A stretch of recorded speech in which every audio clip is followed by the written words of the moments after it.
¿Qué tal, amigos? Muy buenas noches. Bienvenidos a Frente a los Medios. Como siempre, vamos a establecer un diálogo con periodistas de los medios públicos, a quien vamos a saludar esta noche. Tenemos con nosotros a Erika Astudillo, de diario El Telégrafo, Marco Antonio Bravo, de Agencia Andes, y Jacinto Bonilla, de Público FM. Este es el búnker de periodistas de los medios públicos. Yo estaré en representación de Telediario y esta noche nuestra invitada especial es la economista Verónica Artola, gerente general del Banco Central del Ecuador, con quien vamos a tocar diferentes temas, aristas, inquietudes, sobre todo de la ciudadanía. Economista, muchísimas gracias por acompañarnos. Muy buenas noches. Buenas noches, Mariusi. Economista, en las últimas semanas, tanto el presidente de la República, Lenín Moreno, como el gobierno en general han dado muy buenas noticias alentadoras en el ámbito económico. Es decir, la confianza sube en todos sus niveles, el riesgo país se reduce significativamente y esto genera, por supuesto, apoyo a los empresarios, la inversión interna, la inversión externa del sector productivo. Pero por otra parte también el 2 de enero se presentan las cuentas nacionales trimestrales y vemos un crecimiento sostenido en estos últimos 4 meses con un despunte en el último trimestre. ¿Se esperaban ustedes este crecimiento? Bienvenida. Mariuxi, muchas gracias por la invitación. Nosotros como Banco Central efectivamente publicamos nuestras cuentas nacionales del tercer trimestre y tuvimos un crecimiento del 3,8% en términos anuales. ¿Qué significa esto? Comparándonos con el mismo trimestre del año pasado.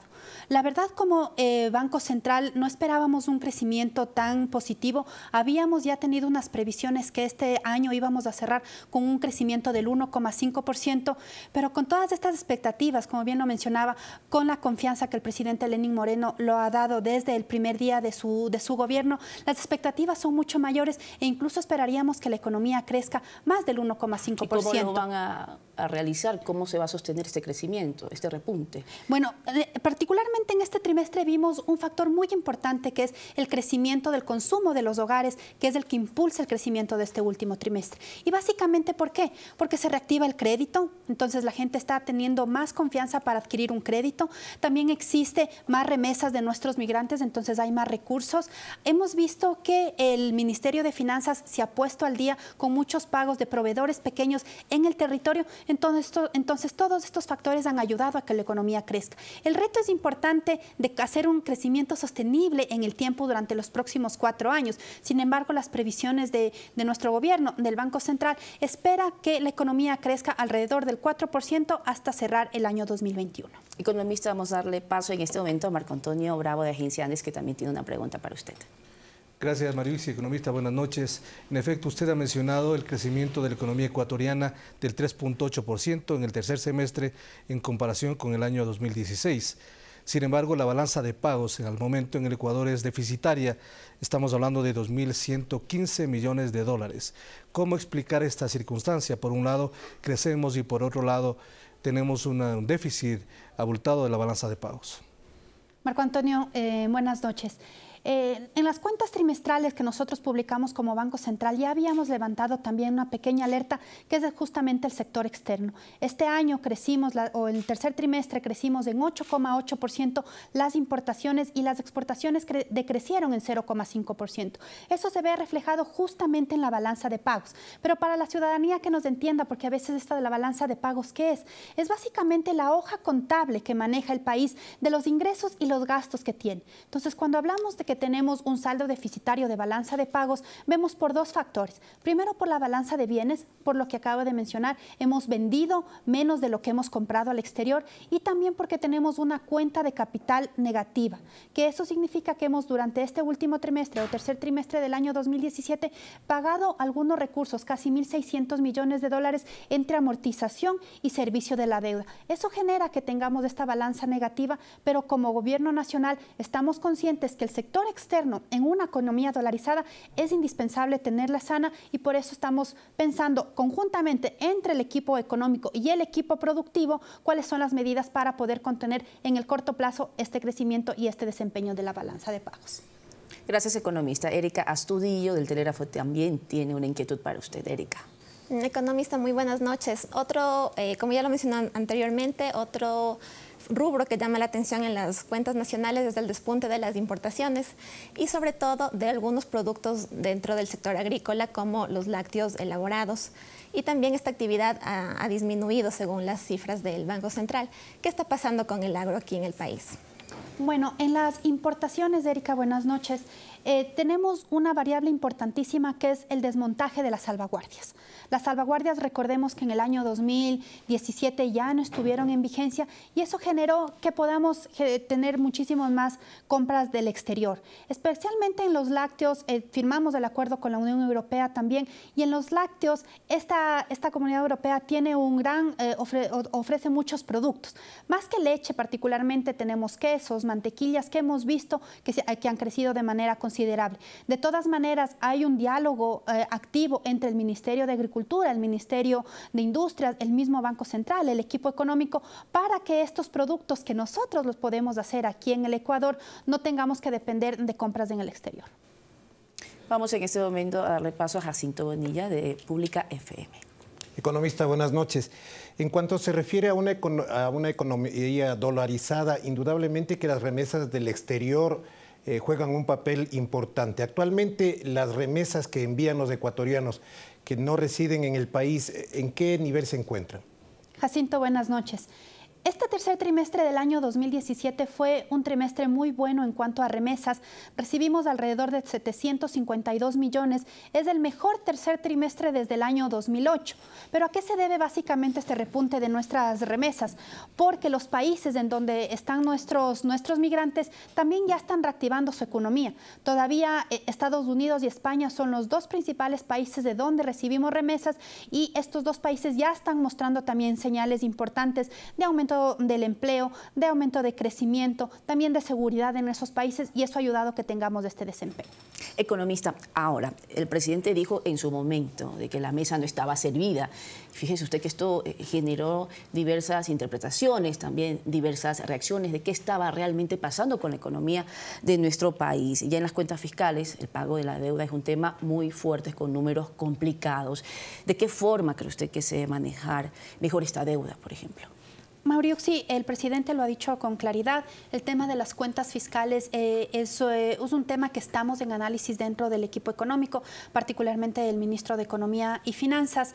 En la semana anterior hicimos una emisión de 3.000 millones de dólares a condiciones muchísimo mejores, a plazos más altos, y sabemos que este nivel de endeudamiento no puede seguir de manera indiscriminada o en el largo plazo. Pero en el cortísimo plazo esta era la opción para poder tener recursos, y en una economía dolarizada que necesitamos, como decíamos, más dólares, es importante también esos recursos frescos que estamos obteniendo.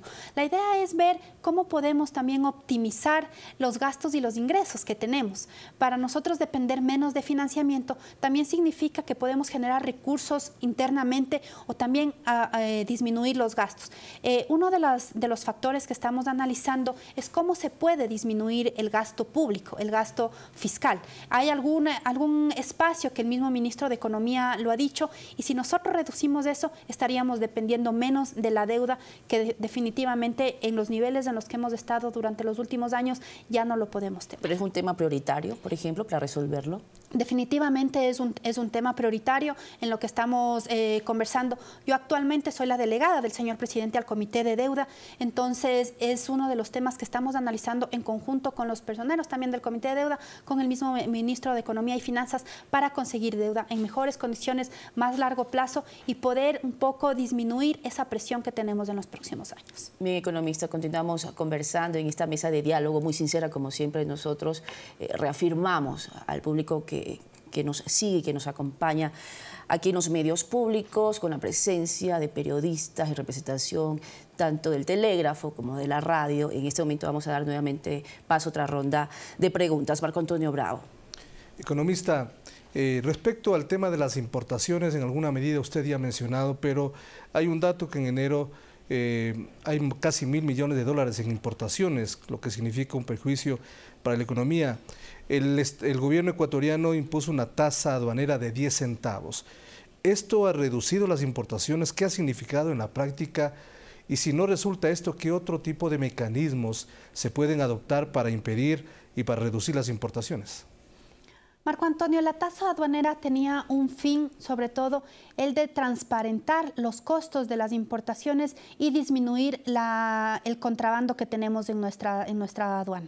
En ese sentido, ha habido resultados interesantes. Conversábamos con el director del Servicio de Aduanas, que ya existen unos costos un poco más reales de lo que realmente tienen los productos que estamos comprando, sobre todo de países como de China. No necesariamente esta medida estaba buscando disminuir importaciones. Como digo, tener un mejor control definitivamente que sí. Ustedes habrán visto y en los medios públicos se refleja que casi todos los días la aduana está encontrando contrabando o mercancía que no está declarada dentro de los containers que están en la aduana. Entonces, eso sí se está apuntando y generando. Los datos que usted menciona de las importaciones en el mes de enero, definitivamente en nuestra economía tienen que ser revisados. En el corto plazo necesitamos tener alguna medida para poder mejorar esta balanza comercial. Desde el Banco Central nunca hemos dicho que estamos en contra de todas las importaciones, porque somos conscientes que hay importaciones como materias primas y capital que son importantísimas para los procesos productivos. Pero el tercer trimestre o en este año, el consumo o las importaciones de los bienes de consumo son casi un crecimiento del 30%.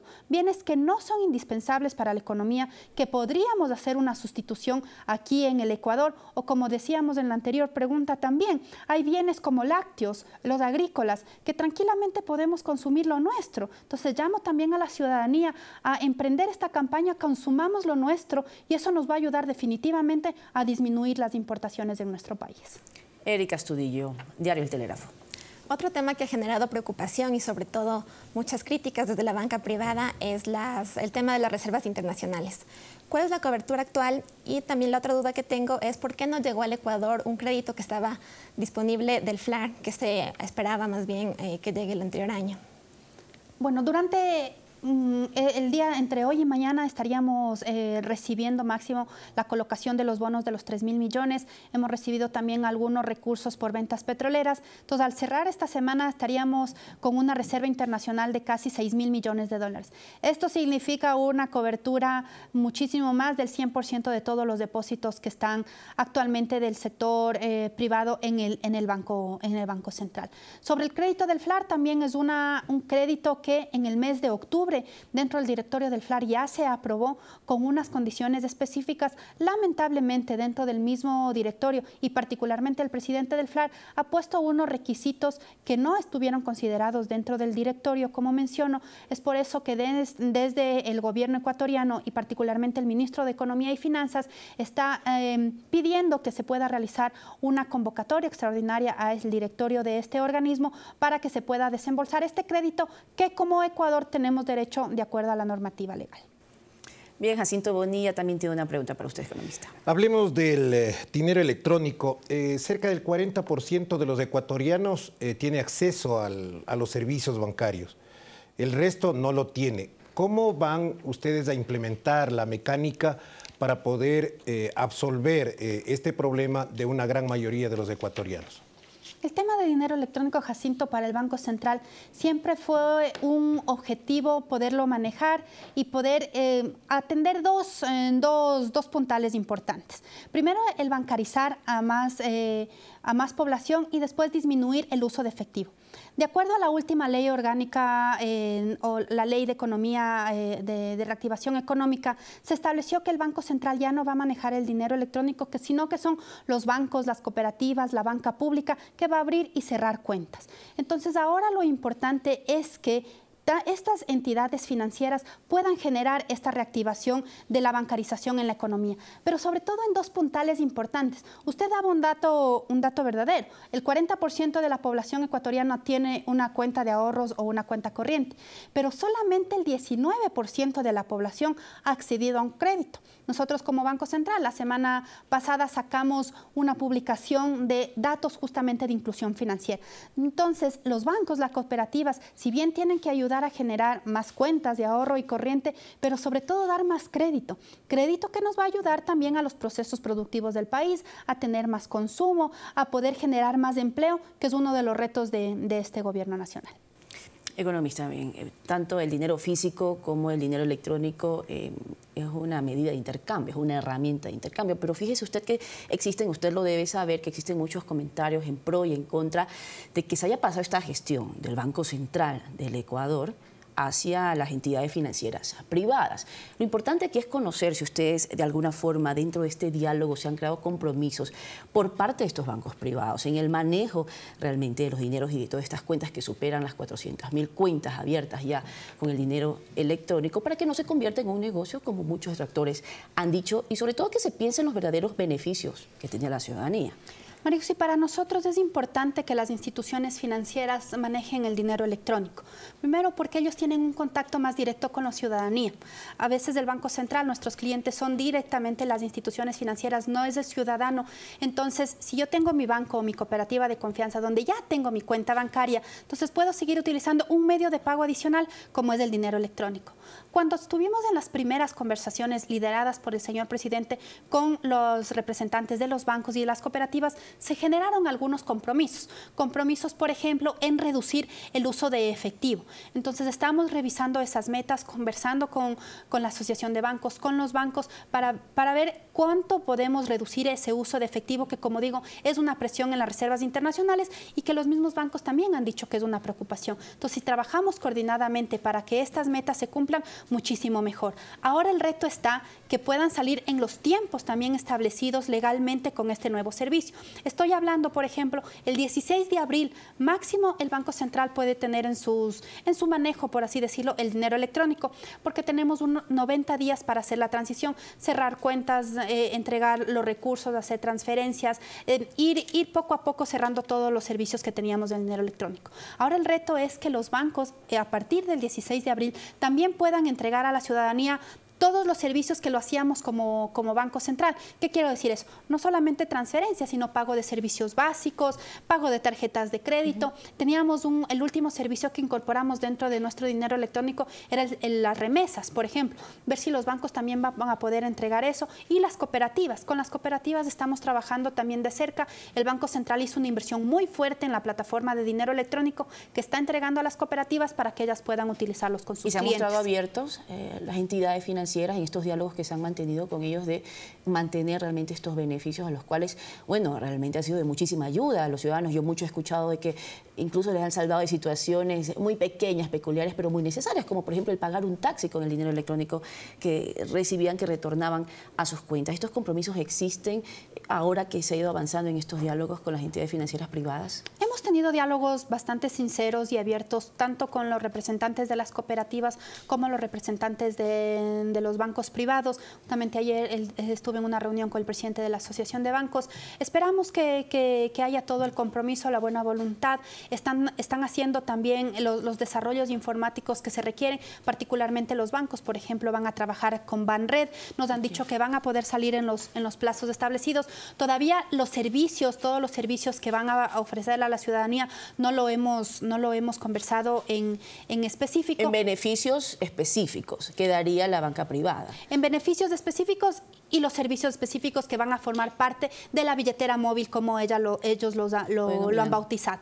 Entonces, hemos visto esa apertura y estamos seguros que para los bancos y las cooperativas también el tener un nuevo servicio financiero para la ciudadanía es de beneficio para todos y también para las instituciones. Gracias, economista. Marco Antonio Bravo tiene otra pregunta. Quiero insistir en el tema del dinero electrónico. ¿El Banco Central del Ecuador en qué medida se va a convertir en la gran entidad reguladora para que justamente la banca privada, las cooperativas, puedan cumplir los beneficios que estamos hablando? Uno de ellos, por ejemplo, era la devolución del IVA, que quienes mantenían su cuenta en el Banco Central lo recibían siempre y cuando hagan transacciones con recursos electrónicos. ¿Hasta qué punto el Banco Central del Ecuador se convierte entonces en el ente regulador que vigile todo lo que se está realizando? Gracias, Marco Antonio, por la pregunta. Creo que es importantísimo que la ciudadanía también tenga claro que el Banco Central no ha perdido la potestad de ser el ente regulador, que controla, que liquida y que compensa todos los medios de pago que existen en el país. Es decir, de tarjetas de crédito, débito, cheques y en este caso de la billetera móvil. Incluso ahora con esta nueva ley tenemos un poquito más de potestad para hacer una revisión muchísimo más pormenorizada de todos los medios de pago electrónicos. Eso nos va a permitir también acceder a mayor información de todas las instituciones financieras para hacer este control del uso de los medios de pago. También en la Ley de Reactivación Económica se mantiene el beneficio de la devolución de 2% del IVA, pero siempre y cuando se pague en esto billetera móvil o dinero electrónico. Hasta el mes de diciembre se recibía también el beneficio cuando se pagaba con tarjeta de crédito o de débito. Eso ya no se tiene actualmente, como digo, solamente con dinero electrónico, pero ahí la idea también es que los bancos y las cooperativas puedan ir impulsando otros beneficios para que la ciudadanía se vea atraído a utilizar este medio de pago. Y aquí la clave, uno de los más importantes, es justamente definir las tarifas con las que va a salir este nuevo servicio. Todavía las tarifas no están definidas, estamos en conversaciones. La institución llamada a definirlas es la Superintendencia de Bancos y estamos, como digo, trabajando en eso. Economista, entonces con lo que estoy escuchando que usted está diciendo, podría haber la posibilidad de que si no se cumplen con estas metas, con el objetivo, con el real funcionamiento de lo que sería la billetera electrónica por parte de las entidades financieras privadas, ¿podría regresar nuevamente la potestad, la gestión al Banco Central del Ecuador? No hemos hablado sobre ese tema, ¿verdad? La ley es muy clara que el Banco Central solamente supervisa, regula, controla, liquida, pero no nos hemos puesto metas que si no se cumplen regresarían al Banco Central. La idea es que los bancos cumplan con su ofrecimiento de que este producto realmente funcione como queremos. Erika Astudillo tiene otra pregunta. Economista, el día de ayer ustedes se reunieron con algunos miembros del sector privado y de la academia para analizar el cambio del año base para las cuentas nacionales. Si nos puede contar un poco cuáles fueron los resultados de esta primera reunión y también si tiene alguna visión de cuál fue el efecto de haber tomado el 2007 como año base para las anteriores cuentas. La reunión de ayer fue bastante interesante. Tuvimos representantes de la academia, del sector productivo, también analistas económicos. Fue una reunión de casi 2 horas en la que pudimos tratar las inquietudes que tenían también de la información del Banco Central, de cómo vamos a trabajar este cambio de año base, y algunas inquietudes muy válidas y que incluso estamos procesando dentro del Banco Central. Pero a veces esto del cambio de año base suena muy etéreo. ¿De qué se trata? Un poco para comentar a la ciudadanía que los datos actuales de cuentas nacionales tienen como año base 2017, es decir, reflejan los precios y la estructura productiva de la economía del año 2007. Ya estamos en el 2018, son 11 años de diferencia y por lo tanto necesitamos actualizar y actualizarla en función también de las sugerencias de organismos internacionales y de la metodología internacional que la aplicamos en el Banco Central. ¿Cuáles han sido los efectos de utilizar el 2007 como año base? La verdad no tenemos una evaluación de si fue bueno o malo, en el sentido de que si en este momento tal vez tiene algún problema. Es importante que la ciudadanía entienda que para escoger un año base es un año que no tenga muchos shocks, que no tenga problemas, y cuando se decidió hace 10 años escoger el 2007 como año base, era el mejor año posible en ese momento. Sin embargo, la realidad económica ha cambiado. Por ejemplo, en el 2007 no teníamos una apertura muy amplia del sector servicios en la economía porque no estaba tan desarrollado.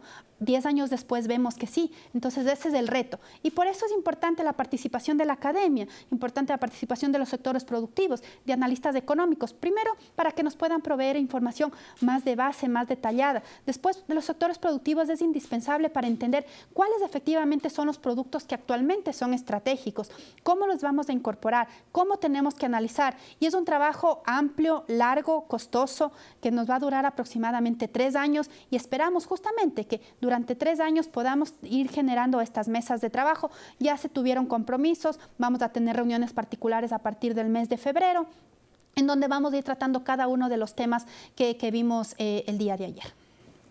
Jacinto Bonilla, de Pública FM, también tiene una pregunta. El sector de la construcción es un sector que da muchas fuentes de trabajo. En este sentido, ¿qué le dicen las cifras del Banco Central? ¿Este sector sigue deprimido, tiende a mejorar?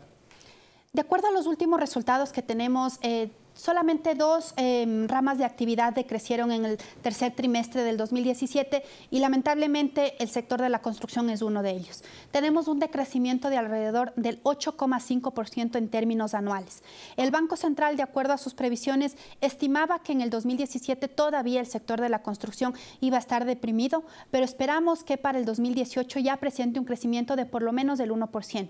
Pero aquí es importantísimo también entender que los crecimientos que tuvimos en el sector de la construcción en los años 2013, 2014, se debieron también, entre otras cosas, a la inversión muy fuerte que hizo el sector público en carreteras, hidroeléctricas, puertos, aeropuertos. Entonces eso permitió tener tasas de crecimiento de casi el 10%.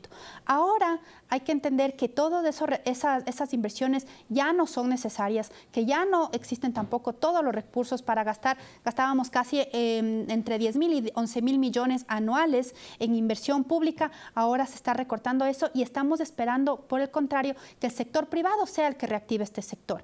Como digo, el próximo año ya esperamos, sobre todo impulsados por el programa Casa para Todos, que es uno de los proyectos emblemáticos del gobierno nacional, pero nuevamente esperamos y estamos seguros que el sector privado también va a jugar un papel fundamental en esa reactivación. Y cambiar, economista, el año base también implica actualizar los indicadores, ¿no? De todo aquello que ingresa al PIB. Por otra parte, dentro de estas mesas del día de ayer era importante porque hay que conocer a qué se deben estas modificaciones, a qué responden. Y escuchaba a Richard Espinosa del sector productivo que él consideraba que se podría, por ejemplo, generar el Big Data también dentro de estas herramientas. ¿Es posible? Por ejemplo, Richard el día de ayer establecía que cómo vamos a incorporar las tecnologías modernas en el uso o en la mejora del cambio de año base y nos parecía importantísimo y un tema del Big Data es clave porque podemos tener información pormenorizada para poder entender cómo se está comportando la economía. Como decía el día de ayer también estuvo la academia, la SPOL, el representante de la SPOL me manifestaba que ellos tienen un laboratorio y están explorando mucho el tema de Big Data, entonces ahí tenemos un socio estratégico importantísimo. Y Mariuxi, déjeme también indicarle que fue muy interesante también cómo veía la academia, el sector productivo, los analistas económicos, este llamado, esta conversación. A puertas abiertas, que siempre ha sido puertas cerradas generalmente, ¿no? Sí, pero sobre todo porque el Banco Central durante los 90 años de historia nunca ha tergiversado la información que publica, pero en este momento si da más seguridad que los ciudadanos puedan conocer de cerca esta información, qué mejor. Siempre hemos sido súper estrictos, hemos utilizado metodologías, nuestro capital humano es uno de los más importantes que tenemos en todo el sector público, que son especialistas en cuentas nacionales. Entonces, dar a conocer también eso y por eso estas puertas abiertas. Que ellos también entender cuáles son sus preocupaciones y, como decía anteriormente, que nos puedan aportar, no solamente que haya críticas, sino también los aportes, que esto es lo que sacamos de la reunión de ayer, fue lo más importante. Economista, prácticamente hemos finalizado esta entrevista, pero yo no puedo perder la oportunidad de preguntarle a usted. Podemos decir de que van a venir buenas noticias en el ámbito económico, en el desarrollo económico de nuestro país para este 2018, cuando se hablaba de una recesión, de un país realmente endeudado. ¿Qué es lo que va a pasar? Bueno, y tenemos buenas perspectivas, como digo, tenemos un crecimiento del 3,8% el último trimestre, esperaríamos crecer más allá de lo que nosotros esperábamos en un inicio, y no lo dice solamente Banco Central, lo dicen también organismos como el Fondo Monetario, la CEPAL, que vamos a crecer, que la economía está yendo por un camino adecuado. Entonces aquí llamarle a la ciudadanía a que confíe, a que siga produciendo, a que siga invirtiendo en nuestro país. No solamente podemos esperar los capitales extranjeros, que son importantísimos, pero si seguimos confiando, como vimos en el último trimestre, seguimos produciendo, vamos a generar empleo, que creo que es el reto, eso sí, que estamos persiguiendo este gobierno nacional. Muchísimas gracias, economista. Verónica Artola, gerente general del Banco Central del Ecuador, nos acompañó en Frente a los Medios. Agradecemos también a los periodistas de los medios públicos que nos acompañaron, como siempre, en este panel. A Erika Astudillo, del Telégrafo, Marco Antonio Bravo, Agencia Andes, y Jacinto Bonilla, de Pública FM. Y a ustedes por acompañarnos. Nos vemos en una próxima ocasión. Buenas noches.